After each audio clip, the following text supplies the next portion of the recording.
யாத்திராகமம் 9ஆம் அதிகாரம் 1 முதல் 35 வரை. 1.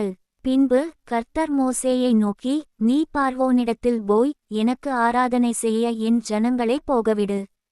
2. நீ அவர்களை விடமாட்டேன் என்று இன்னும் நிறுத்தி வைத்தாயாகில். 3.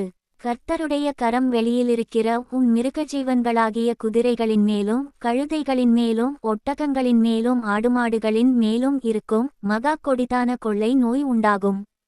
4. கர்த்தர் இஸ்ரவேலின் மிருகஜீவன்களுக்கும் எகிப்தியரின் மிருகஜீவன்களுக்கும் வித்தியாசம் பண்ணுவார். இஸ்ரவேல் புத்திரருக்கு உரியவைகள் எல்லாவற்றிலும் ஒன்றும் சாவதில்லை என்றார். 5.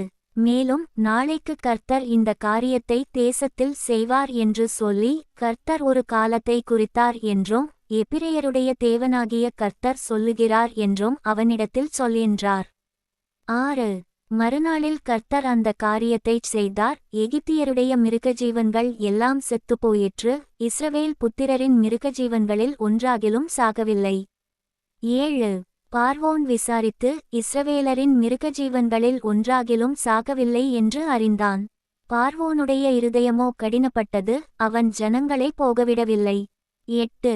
அப்பொழுது கர்த்தர் மோசேயையும் ஆரோனையும் நோக்கி, உங்கள் கைப்பிடி நிறைய சூளையின் சாம்பலை அள்ளிக்கொள்ளுங்கள். மோசே அதை பார்வோனுடைய கண்களுக்கு முன் வானத்திற்கு நேராக இறைக்கக்கடவன்.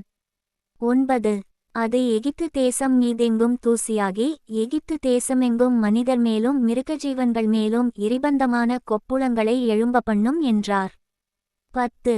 அப்படியே அவர்கள் சூளையின் சாம்பலை அள்ளிக்கொண்டு பார்வோனுக்கு முன்பாக வந்து நின்றார்கள்.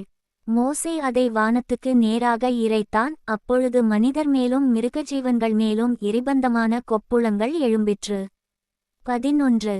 அந்த கொப்புளங்கள் மந்திரவாதிகள் மேலும் எகிப்தியர் எல்லார் மேலும் உண்டானதினால் அந்த கொப்புளங்களின் நிமித்தம் மந்திரவாதிகளும் மோசேக்கு முன்பாக நிற்கக்கூடாதிருந்தது.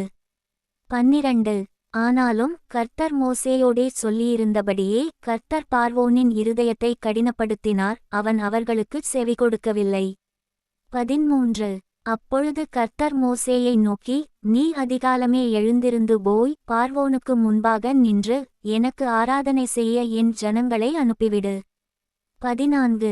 விடாதிருந்தால் பூமியெங்கும் என்னைப்போல் வேறொருவரும் இல்லை என்பதை நீ அறியும்படிக்கு இந்த முறை நான் சகலவித வாதைகளையும் உன் இருதயத்திலும் உன் ஊழியக்காரர் மேலும் உன் ஜனங்கள் மேலும் அனுப்புவேன்.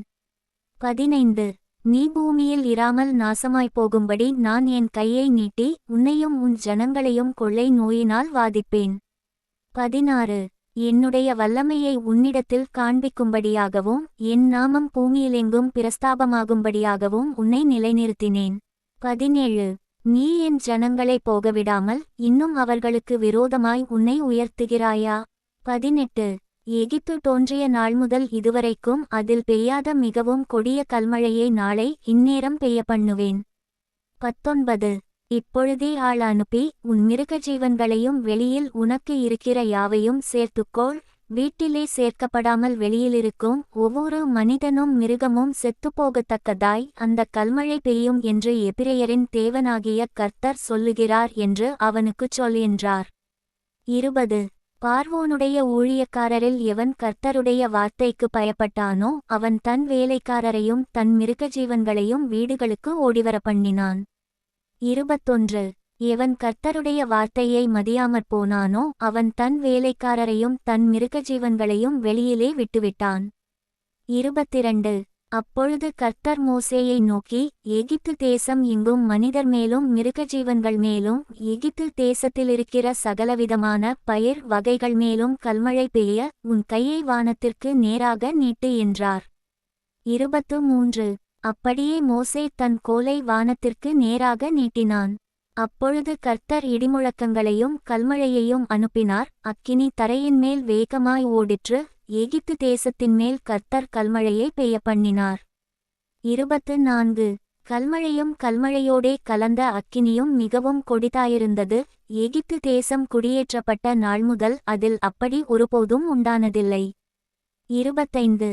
எகிப்து தேசம் எங்கும் மனிதரையும் மிருகஜீவன்களையும் வெளியிலே இருந்தவைகள் எவைகளோ அவைகள் எல்லாவற்றையும் அந்த கல்மழை அழித்து போட்டது. அது வெளியின் பயிர்வகைகளையெல்லாம் அழித்து வெளியின் மரங்களையெல்லாம் முறித்து போட்டது.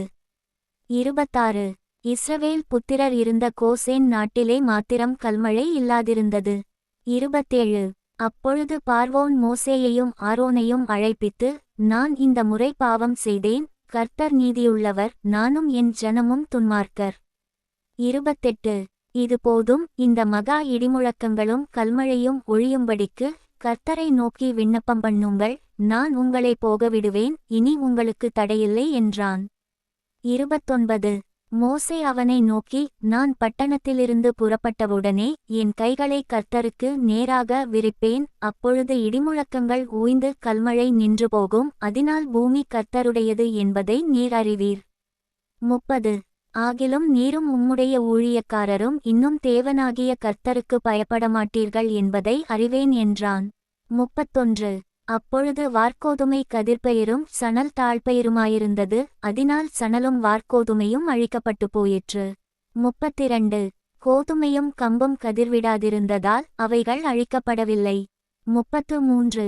மோசே பார்வோனை விட்டு பட்டணத்திலிருந்து புறப்பட்டு தன் கைகளை கர்த்தருக்கு நேராக விரித்தான், அப்பொழுது இடிமுழக்கமும் கல்மழையும் நின்றது, மழையும் பூமியில் பெய்யாமலிருந்தது. 34.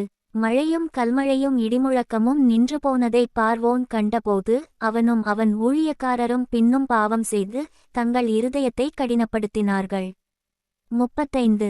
கர்த்தர் மோசேயைக் கொண்டு சொல்லியிருந்தபடியே பார்வோனின் இருதயம் கடினப்பட்டது, அவன் இஸ்ரவேல் புத்திரரை போகவிடவில்லை.